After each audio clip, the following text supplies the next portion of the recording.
काँग्रेस सध्या वंचित सोबत जाण्यासाठी इतकी धडपड का करते? यामागे नक्की काय कारण असेल? चंद्रपूर पॅटर्न नक्की काय आहे ज्याची सध्या सगळीकडे चर्चा आहे? 2019च्या त्या कठीण काळातही ज्या जिल्ह्याने काँग्रेसचा बालेकिल्ला शाबूत ठेवला तिथलं नेमकं गणित काय होतं? आणि आता निवडणुकीच्या तोंडावर तिथे नक्की काय घडतंय? या सर्व प्रश्नांची उत्तरं आज आपण अगदी साध्या भाषेत समजून घेणार आहोत. नमस्कार, मी समीक्षा देशमुख आणि तुम्ही पाहताय टीओडी मराठी. चंद्रपूर जिल्ह्याचं राजकारण नेहमीच प्रवाहाच्या विरोधात असतं. 2019चं उदाहरण घ्या. संपूर्ण महाराष्ट्रात भाजप आणि शिवसेनेचं वर्चस्व होतं. मोठमोठे दिग्गज पराभूत होत होते, पण अशा वातावरणातही काँग्रेसचा फक्त एकच खासदार पूर्ण राज्यातून निवडून आला, तो म्हणजे चंद्रपूरचे बाळू धानोरकर. आता प्रश्न पडतो की एवढं कठीण आव्हान असूनही चंद्रपूरने काँग्रेसची साथ का सोडली नाही? याचं मुख्य कारण होतं वंचित फॅक्टर. राज्याच्या इतर भागात वंचितमुळे काँग्रेसची मतं फुटली, पण चंद्रपुरात काँग्रेसने स्थानिक पातळीवर अशी काही फिल्डिंग लावली की वंचितची मतं त्यांच्या विजयासाठी कामी आली. काँग्रेसला तेव्हाच पक्क समजलं की वंचितची ताकद सोबत घेतल्याशिवाय भाजपला हरवणं सोपं नाहीये. हा चंद्रपूर पॅटर्न नेमका काय आहे?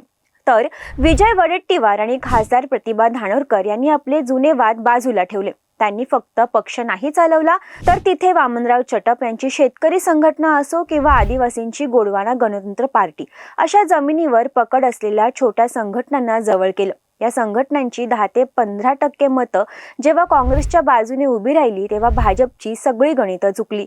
काँग्रेसला हाच पॅटर्न आता मुंबईतही राबवायचा आहे, जिथे त्यांनी वंचितला 62 जागा दिल्यात.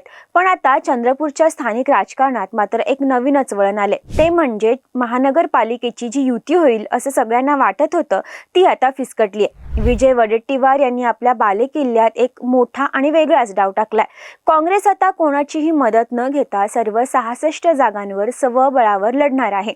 शरद पवार यांच्या राष्ट्रवादीशी आणि RPIशी झालेली ही बोलणी फिसकटल्यामुळे आता तिथे काँग्रेस विरुद्ध सर्वपक्षीय असा सामना रंगणार आहे. दुसरीकडे भाजपमध्येही सगळं काही आलबेल नाहीये. तिथेही अजित पवार यांच्या राष्ट्रवादी सोबतची युती तुटली.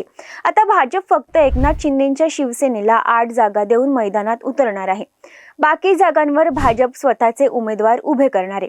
नुकत्याच झालेल्या नगर परिषद आणि नगर पंचायतीच्या निवडणुकीत वडेट्टीवारांनी आपली ताकद दाखवून दिली आहे. जिल्ह्यातल्या 11 पैकी 8 जागांवर काँग्रेसने विजय मिळवला, तर भाजप आणि शिंदे गटाला फक्त एक जागेवर समाधान मानावं लागलं. या विजयानंतर वडेट्टीवार कडाडले होते.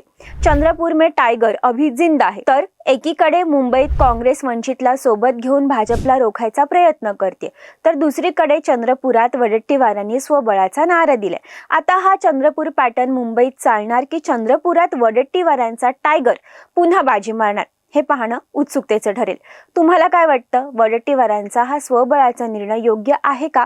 आणि मुंबईत काँग्रेस वंचितची युती भाजपला रोखू शकेल का? तुमच्या प्रतिक्रिया आम्हाला कमेंट्समध्ये नक्की कळवा.